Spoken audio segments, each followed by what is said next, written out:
Baseball fans increasingly like to talk about expected stats, metrics that try to predict what should have happened based on the quality of contact or the things players can actually control. For hitters, the most common one you'll hear about is expected weighted on base average, or xwOBA. For pitchers, it's usually expected ERA or expected fielding independent pitching, xFIP. Before we dig deeper, let's quickly break down what each of these stats actually means. Weighted on base average, wOBA, is designed to capture a player's overall offensive value. Instead of treating every way of reaching base the same, like on-base percentage does, wOBA gives different weights to different outcomes based on how much they typically contribute to scoring runs. On the pitching side, ERA, or earned run average, measures how many runs a pitcher gives up over 9 innings. Fielding independent pitching, FIP, goes a step further by focusing only on the things a pitcher can truly control: strikeouts, walks, hit batters, and home runs.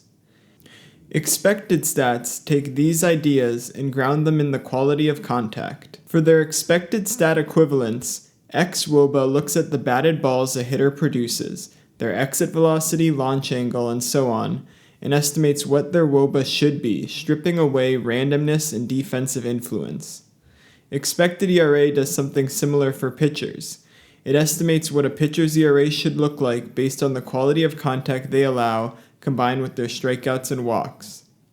And finally, xFIP, expected fielding independent pitching, tweaks FIP by replacing a pitcher's actual home run rate with a projected one. For a lot of baseball fans, expected stats are mainly a way to see how much luck might be influencing a player's performance. If a hitter's wOBA is higher than their xwOBA, or if a pitcher's ERA is sitting below their xERA, the common assumption is that they're getting lucky, and if the opposite is true, they're unlucky. The idea behind expected stats is that, over time, they should converge with the real numbers. Once the luck balances out, the thinking goes, a player's actual performance will drift towards what the expected metrics predicted. That's why you so often hear that someone is due for positive or negative regression. This makes sense intuitively, but the data doesn't seem to back this up. To test whether expected stats actually predict future performance, I pulled data from Fangraphs, looking at hitters with at least 400 plate appearances in both 2024 and 2025, and pitchers who logged at least 100 innings in both seasons. Starting with hitters, some things behaved exactly as you'd expect. Strikeout rates in 2024 were strongly correlated with strikeout rates in 2025, and walk rates showed a similar, solid year-to-year relationship. Additionally, 2024 xwOBA did predict 2025 wOBA, but only slightly better than 2024's actual wOBA did, so it wasn't offering much extra predictive power. To directly test the luck idea, I looked at the difference between a hitter's 2024 wOBA and their 2024 xwOBA and compared that to how their wOBA changed in 2025. If expected stats captured luck accurately, players who overperformed their xwOBA in 2024 should have seen their wOBA drop the next year. But that's not what the data showed. The gap between wOBA and xwOBA in 2024 had no statistically significant relationship with year-over-year changes in wOBA. Pitchers showed a similar pattern. xERA, xFIP, ERA, and FIP from 2024 all had statistically significant relationships with 2025 ERA, but none of them were strongly predictive.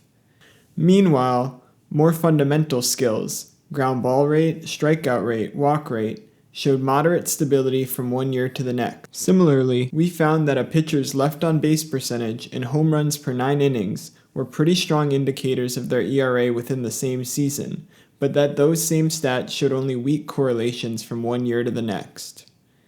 And when we applied the same luck test for pitchers, looking at whether a big gap between ERA and xERA or FIP in 2024 predicted regression in 2025, the results were the same as with hitters. These supposed indicators of good or bad luck didn't meaningfully predict positive or negative regression towards the mean. Maybe the issue is that the regression only shows up at the extremes.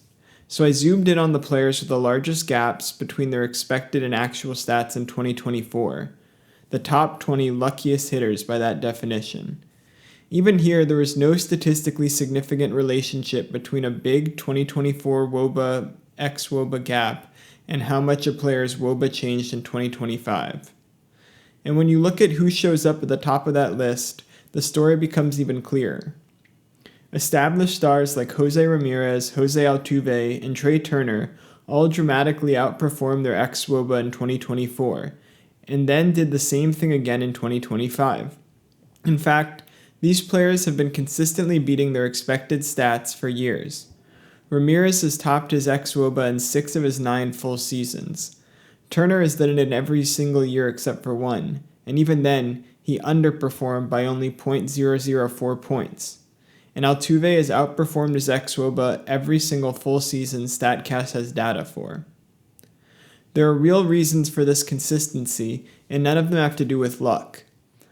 Part of it is that ex-WOBA doesn't account for park effects, so hitters in hitter-friendly parks like Altuve tend to look like they're overperforming. Over the last 2 seasons, Altuve has hit 46 home runs, nearly 10 more than expected. In Ramirez's case, his advantage comes from the way he hits the ball. He's elite at pulling his fly balls, and pulled balls in the air turn into extra base hits and home runs at far higher rates, even without elite exit velocity. Ex-WOBA, built only on launch angle and exit velocity, doesn't incorporate spray direction, so it systematically underrates this approach. Ramirez's career pull error rate is 26.5%, compared to a league average of just 16.7%. He hasn't posted a season below 26.9% since 2018. Turner's edge, meanwhile, comes from his speed.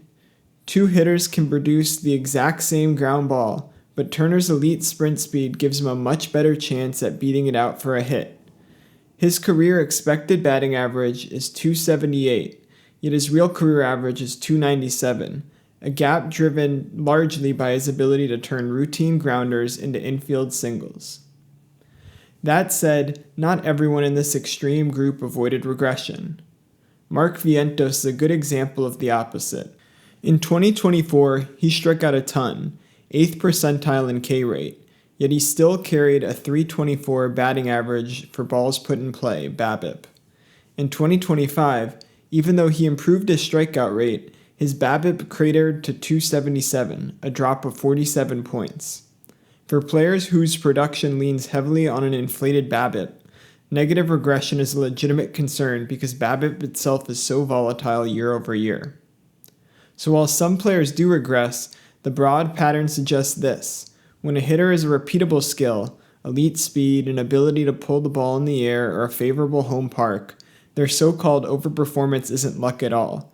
It's part of their profile, and expected stats simply don't capture it. When we flip to the 20th unlucky hitters from 2024, the story doesn't change. Even among players with the biggest WOBA minus ex-WOBA gaps on the negative side, there's still no statistically significant relationship between those 2024 discrepancies and how much their WOBA shifted in 2025. One name on this list jumps out immediately, Juan Soto. And his case makes it clear that this isn't just random variance. Setting aside the shortened 2020 season, Soto has now underperformed his ex-WOBA in 6 of 7 full seasons, a pattern far too consistent to be viewed through the lens of lack of luck. In 2025, he logged his second highest full season ex-WOBA, yet ended up with his second lowest WOBA. The biggest culprit appears to be BABIP. His 2025 BABIP was the second lowest of his career, and that dip is tied to his batting ball profile. Soto consistently hits more ground balls than the league average, about 4 percentage points higher, and fewer line drives, roughly 3 points lower. That combination naturally suppresses BABIP, and it explains why he keeps falling short of his expected numbers. In other words, Soto isn't unlucky. He just has a batted ball mix that ex-WOBA doesn't fully account for. But what about the luckiest and unluckiest pitchers in 2024? We see a similar trend. Looking at the 20 luckiest pitchers, there was no statistically significant relationship between big 2024 ERA minus xERA or 2024 ERA minus FIP gaps and how much a player's ERA changed in 2025. The most glaring example of our hypothesis failing is Andrew Abbott, who despite being the second luckiest pitcher in terms of the gap between ERA and FIP in 2024, saw his 2025 ERA decline by 85 points to 2.87. A big reason for Abbott's improvement in 2025 was lowering his walk rate from 8.9% in 2024 to 6.3% in 2025, placing him in the 79th percentile in 2025. But a big reason for his overperformance in 2024 and a strong 2025 season is his low hard hit rate. Even though Abbott's strikeout rate is below league average, sitting in the 22nd percentile for 2024, in both 2024 and 2025, he saw his hard hit rate stay at just 33%, among the best in baseball. Recall that FIP focuses only on the things a pitcher can truly control: strikeouts, walks, hit batters, and home runs. But the implication of FIP is that inducing soft contact isn't a skill. A great example of the pitfalls of FIP can be seen in Kyle Hendricks. During his peak from 2016 to 2020, Hendricks' ERA was 3, while his FIP was 3.6, a difference of 0.6 after nearly 800 innings pitched. For contact pitchers like Abbott and Hendricks, FIP fundamentally undervalues them by ignoring the possibility of consistently inducing soft contact to be a skill. Ultimately, the common perception that expected stats can reliably identify luck doesn't hold up. The data shows that gaps between expected and actual performance aren't always random, and they often reflect real, repeatable skills that expected metrics don't capture. Many of the players who consistently outperform their expected numbers aren't lucky at all. They're simply elite at something the model isn't measuring. That doesn't mean expected stats have no value. xWOBA still predicts future WOBA slightly better than WOBA does, and metrics like xERA and FIP are statistically significant predictors of next year's ERA. Expected stats are also great at highlighting players who might be propped up by volatile components such as BABIP for hitters or home run per 9 innings and left on base rate for pitchers. For players whose success depends heavily on these unstable factors, expected stats can help flag likely regression. So it's worth paying attention to big gaps between expected and actual performance, but not simply as a metric of luck. Instead, those gaps should be a starting point. The real question is whether the difference comes from an unsustainable outlier or from a repeatable skill the stat isn't accounting for. Until expected metrics incorporate the full range of players' abilities such as speed, spray angle, pitch location, and consistent hard contact suppression, the players who appear luckiest on paper will often just be the ones with undervalued skills.